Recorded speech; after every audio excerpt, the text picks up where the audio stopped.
கிறிஸ்துவுக்குள் பிரியமானவர்களுக்கு ஆண்டவராகிய இயேசு கிறிஸ்துவுடைய இனிய நாமத்தினாலே வாழ்த்துக்கள். எல்லாம் எப்படி இருக்கிறீங்க? காஃபி சாப்பிட்டீங்களா? எல்லாரும் இந்த காலை வேளையிலே சமாதானமாகவும் சந்தோஷமாகவும் இருப்பீங்க அப்படின்னு சொல்லி விசுவாசிக்கிறேன்.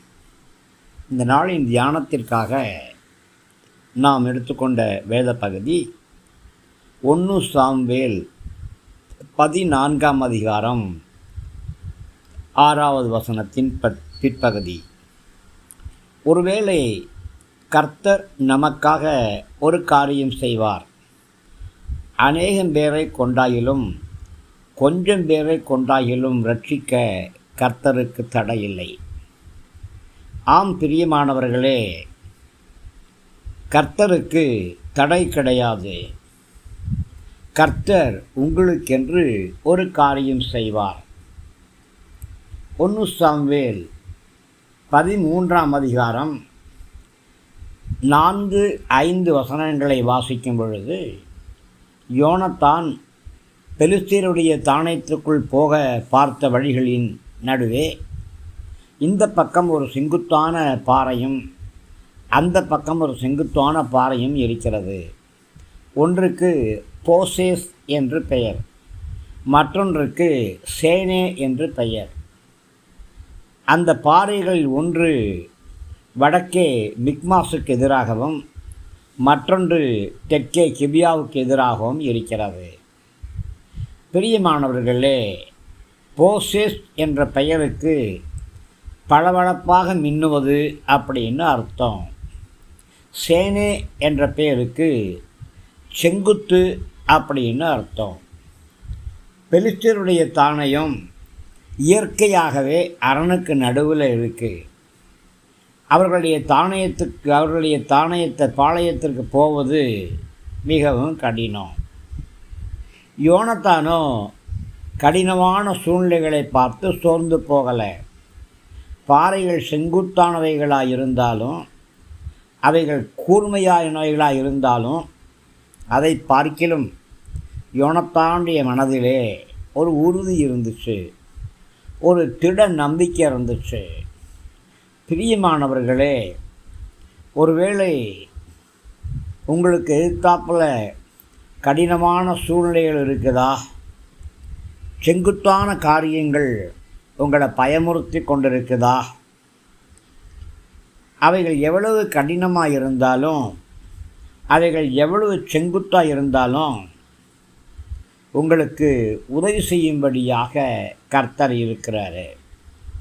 ஆம், கண்டிப்பாக கர்த்தர் உங்களுக்கு உதவி செய்வார். கடினமான காரியங்களை கர்த்தர் கண்டிப்பாக உங்களுக்கு மாற்றி தருவார். கர்த்தர் உங்களுக்கென்று பெரிய காரியம் செய்வார். கர்த்தரால் செய்யக்கூடாத கடினமான காரியம் அப்படின்னு ஒன்றுமே கிடையாது. அநேகம் பேரை கொண்டாயிலும் கொஞ்சம் பேரை கொண்டாயிலும் ரட்சிப்பது, காப்பாற்றுவது கர்த்தருக்கு லேசான காரியம். பிரியமானவர்களே, செங்குத்துக்களை பார்த்து நீங்கள் அங்கலாய்க்க வேண்டாம்.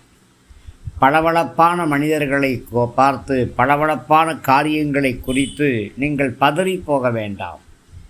உங்களுக்கென்று வழக்காடும்படி கர்த்தர் இருக்கிறார். உங்களுக்கென்று யுத்தம் செய்யும்படி தம்முடைய தேவ தூதர்களை கர்த்தர் அனுப்பி வைக்கிறார். பிரியமானவர்களே, நீங்கள் செய்ய வேண்டியது என்ன? உங்கள் ஆத்துமா கர்த்தருக்குள் உறுதியாக இருக்க வேண்டும். எத்தனை எதிர்ப்புகள் வந்தாலும் நீங்கள் கர்த்தருக்குள்ளே உறுதியாக நிலைச்சிருக்கும் பொழுது எதிர்ப்புகளை பார்த்து தயங்க வேண்டிய அவசியமில்லை, பயப்பட வேண்டிய அவசியமில்லை, கலங்க வேண்டிய அவசியமில்லை. மிகுந்த மனோதைரியத்தோடும் திட மனதோடும் சந்தோஷத்தோடும் நீங்கள் அவைகளை மேற்கொள்வீங்க. மனுஷ பலத்தை பார்க்கிலும் கர்த்தருடைய வல்லமை மகா பெரியது. தேவன் ஒரு தடவை சொன்னார், நான் 2 தடவை கேட்டேன், வல்லமை தேவனுடையது என்று வேதம் சொல்கிறது. தாவீது எப்படி கர்த்தருக்குள்ளே தன்னை திடப்படுத்தி கொண்டானோ அதே போல நீங்களும் கர்த்தருக்குள் உங்களை திடப்படுத்தி கொள்ளுங்கள். எதையெல்லாம் இழந்து போனேன் என்று சொன்னீர்களோ அவைகளை பல மடங்கு உங்களுக்கு திருப்பி கொடுக்க ஆண்டவர் வல்லமையுள்ளவராயிருக்கிறார். He is able. தேவனாலே முடியும். கொந்தளிக்கக்கூடிய கடல் அலைகளை பார்த்து, இறையாதே, நீ அமைதியாயிரு, உன் பெருமை அங்கே அடங்கட்டும் என்று உங்களாலே சொல்ல முடியும். கர்த்தருடைய வல்லமையை சார்ந்து கொள்ளுங்க. கர்த்தருடைய வார்த்தைகளை சார்ந்து கொள்ளுங்க. கர்த்தருடைய அபிஷேகத்தை சார்ந்து கொள்ளுங்க. தடைகளை தகர்த்து எறிந்து இலக்க நோக்கி நீங்கள் முன்னேறி செல்வீங்க. உங்களுடைய கரங்களிலே ஒரு கொடி கொடுக்கப்பட்டிருக்கிறது. அந்த கொடியிலே வெற்றி என்று எழுதப்பட்டிருக்கிறது. உங்களுடைய இன்னொரு கரத்திலே எக்காலம் கொடுக்கப்பட்டிருக்கிறது. ஆண்டவராகிய கர்த்தர் சொல்கிறார், நீங்கள் எக்காலத்தை ஊதி உங்களுடைய கரங்களை தூக்கி பிடித்து வெற்றிக்கு நேராக கடந்து செல்லுங்க. செங்குட்டுகளை பார்த்தோ பளவழுப்புகளை பார்த்தோ நீங்கள் பதுங்க வேண்டிய அவசியம் கிடையாது. ஜெயம் கர்த்தருடையது. ஜெயம் உங்களுடையது. நியாயத்துக்கு ஜெயம் கிடைக்கிற வரைக்கும் கர்த்தர் நெறிந்த நாணலை முறிக்க மாட்டார். மங்கி எரியக்கூடிய திரிய கர்த்தர் அணைக்க மாட்டார். பிரியமானவர்களே, யோனத்தானோடு கூட ஆயுதங்களை ஏந்தி செல்லக்கூடிய ஒரு வாலிபன் இருந்தான். யோனத்தானுடைய மனதிலே உறுதி இருந்தது. அதே உறுதி அவனுடைய ஆயுதங்களை சுமக்கிறானே ஆயுததாரி, அவனுடைய மனதிலும் இருக்க வேண்டும். அப்பொழுதுதான் அவனும் யோனத்தானோடு சேர்ந்து போக முடியும். இல்லாவிட்டால் சோர்ந்து போவான். சேர்ந்து போவதா சோர்ந்து போவதா? நீங்கள் கர்த்தரோடு சேர்ந்து போனால் கண்டிப்பாக நீங்கள் சோர்ந்து போக மாட்டீர்கள். கர்த்தரை விட்டுட்டு நீங்கள் தனியாக போனீங்கன்னா நடுவழியிலேயே நீங்கள் சோர்ந்து போயிடுவீங்க.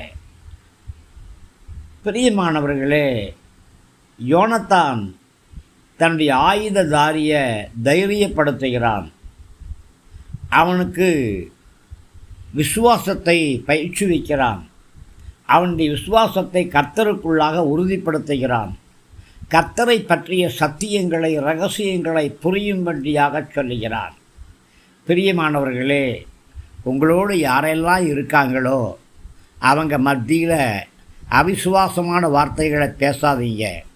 விசுவாசமான வார்த்தைகளை சொல்லுங்க. ஒரு முதியவர் நோய்வாய்ப்பட்டார். இன்னொரு ஊழியக்காரர் அங்கே வந்தார். ஐயா, அந்த முதியவர் நோய்வாய்ப்பட்டிருக்கிறார், ஜெபிக்க போகிறேன், வரீங்களா என்று சொன்ன உடனே கூட வந்த ஊழியக்காரர் சொன்னார், நான் ரொம்ப பிஸியாக இருக்கிறேன், ஆனால் நீங்கள் கேட்டபடியினால நானும் கூட வருகிறேன்னு சொல்லி 2 பேர் போய் அந்த வியாதியஸ்தர் சுகமாகும்படி ஜெபிச்சாங்க. ஆனால் வியாதியஸ்தர் இறந்துட்டார். அப்போது இந்த ஊழியக்காரர் யோசித்தார், நல்ல விசுவாசத்தோடு வந்தேனே, கர்த்தர் அற்புதங்களை செய்வார்னு வந்தேனே, ஏன் இப்படி தோல்வியாய் முடிந்தது அப்படின்னு நினைக்கும் பொழுது கூட வந்த ஊழியக்காரர் சொன்னார், எனக்கு ஆரம்பத்திலேயே தெரியுங்க, இது பூட்ட கேஸும் தெரியும், இவர் பிழைக்க மாட்டாருன்னு தெரியும், ஏதோ நீங்கள் கேட்டீங்களேன்னு கூட வந்தேன் அப்படின்னு சொன்னாராம். பிரியமானவர்களே, நீங்கள் உங்களுடைய விசுவாசத்தை கர்த்தருக்குள்ளே தைரியப்படுத்துங்க. கர்த்தரை சார்ந்து கொள்ளுங்க. சகலமும் நன்மைக்கு ஏதுவாகவே நடக்கும் அப்படிங்கிற எண்ணம் உங்களுக்குள் இருக்கட்டும். கர்த்தரை நம்புங்க. ஒருவேளை எண்ணிக்கையில் அதிகமாக இருக்கலாம், இல்லை எண்ணிக்கையில் கொஞ்சமாக இருக்கலாம். அதிகமாக இருந்தாலும் கொஞ்சமாக இருந்தாலும் கர்த்தரால் அவங்கள ரட்சிக்க முடியும். கர்த்தரால் கூடாத காரியம் ஒன்றுமே இல்லை அப்படின்னு விசுவாசிங்க. அந்த விசுவாசத்துக்கு செயல் வடிவம் கொடுங்க. பிரியமானவர்களே, யோனத்தானும் அவனுடைய ஆயுததாரியும் தங்கள் ஜீவனை தங்கள் கைகளில் பிடித்து கொண்டு பெலிஸ்தியருடைய தானியத்துக்குள்ளே போனாங்க. அவங்க மத்தியில் குழப்பத்தை உண்டு பண்ணினாங்க. யோனத்தானுக்கு குழப்பம் இல்லை. பெலிஸ்தியர்கள் விருத்த சேதனை இல்லாதவங்க. அவங்க இஸ்ரவேலுடைய காணியாட்சிக்கு புறம்பானவங்க. ஆனால் நீங்களோ தேவனுடைய காணியாட்சிக்கு சொந்தக்காரங்க. உங்களுக்கு கர்த்தருடைய பாதுகாப்பு உண்டு, அவங்களுக்கு கர்த்தருடைய பாதுகாப்பு இல்லை. பிரியமானவர்களே, நீங்கள் எடுக்கிற எல்லா முயற்சிகள், எல்லா காரியங்களிலும் கர்த்தர் உங்களோடு கூட இருந்து உங்களுடைய காரியங்களை கர்த்தர் வாய்க்க பண்ணுவார். எண்ணிக்கை அல்ல, விசுவாசம், திடமனது, கர்த்தரை பற்றக்கூடிய பயம், கர்த்தரை சார்ந்து கொள்ளக்கூடிய விசுவாசம், இவைகளை உங்களுக்கு முன்னாடி வைத்து கொள்ளுங்க. முன்னேறி செல்லுங்க. ஆண்டவராகிய கர்த்தர் உங்களை பலப்படுத்தி பாதுகாத்து கொள்ளுவார். உங்களுக்கென்று கர்த்தர் பெரிய காரியங்களை செய்வார். கிருபை தாங்கட்டும். ஜெபிப்போம். அன்பின் பரலோக பிதாவே, ஒருவேளை வஞ்சகர்களுடைய சதி திட்டங்களாலே எங்களுடைய காரியங்கள் என்ன ஆகுமோ என்று, நீதிமன்ற வழக்குகள் என்னாகுமோ என்று, குடும்ப வாழ்க்கை என்னாகுமோ என்று கலங்கி தவித்து கொண்டிருக்கிற ஒவ்வொரு பிள்ளைகளையும் உம்முடைய கரங்களில் ஒப்புக்கொடுக்கிறேன் ராஜா. ஆமீன் தகப்பனே. அநேகம் பேரை கொண்டாகிலும் கொஞ்சம் பேரை கொண்டாகிலும் ரட்சிக்க உமக்கு தடையில்லைன்னு சொல்லியிருக்கிறீங்க. கர்த்தர் நமக்காக ஒரு காரியம் செய்வார்னு சொல்லியிருக்கிறீங்க. எங்களுடைய பிள்ளைகளுக்கு உண்டான காரியங்களை கர்த்தர் செய்யும்படியாக ஜெபிக்கிறேன். பாதுகாத்து வழிநடத்தும். கடன் பிரச்சனைகள் மாறட்டும், வியாதி படுக்கைகள் நீங்கட்டும், திருமண தடைகள் நீங்கி ஏற்ற வேளையில் திருமண காரியங்கள் நடக்கட்டும். திருமணத்துக்குண்டான பொன் தேவைகள், பொருள் தேவைகள், பண தேவைகளை கர்த்தர் ஆசீர்வதியும். ஆண்டவரை படித்து வேலை வாய்ப்புக்கென்று யாரெல்லாம் காத்திருக்கிறார்களோ அவர்களுக்கு அவர்களுடைய படிப்புக்கும் திறமைக்கும் தகுந்த வேலைகளை ஆயத்தம் பண்ணித்தாரும். கிருபை தாங்கட்டும். இயேசு ராஜாவின் நல்ல நாமத்தில் பிதாவே. ஆமேன், ஆமேன். கிறிஸ்துவுக்குள் பிரியமானவர்களுக்கு அபிஷேகம் செய்யப்பட்ட திரைமா வார்த்தைகள் உங்களுக்கு ஆசீர்வாதமாக இருக்கும்னு விசுவாசிக்கிறேன். தயவாக நம்முடைய ஜீசஸ் பிளஸிங் யூடியூப் சேனலை லைக் பண்ணுங்கள், ஷேர் பண்ணுங்கள், சப்ஸ்கிரைப் பண்ணுங்கள், கமெண்ட் பண்ணுங்கள். உற்சாகமான காணிக்கைகளால் நம்முடைய ஊழியங்களை தாங்குங்க. கிருபை கூட இருக்கட்டும். ஆமேன், ஆமேன்.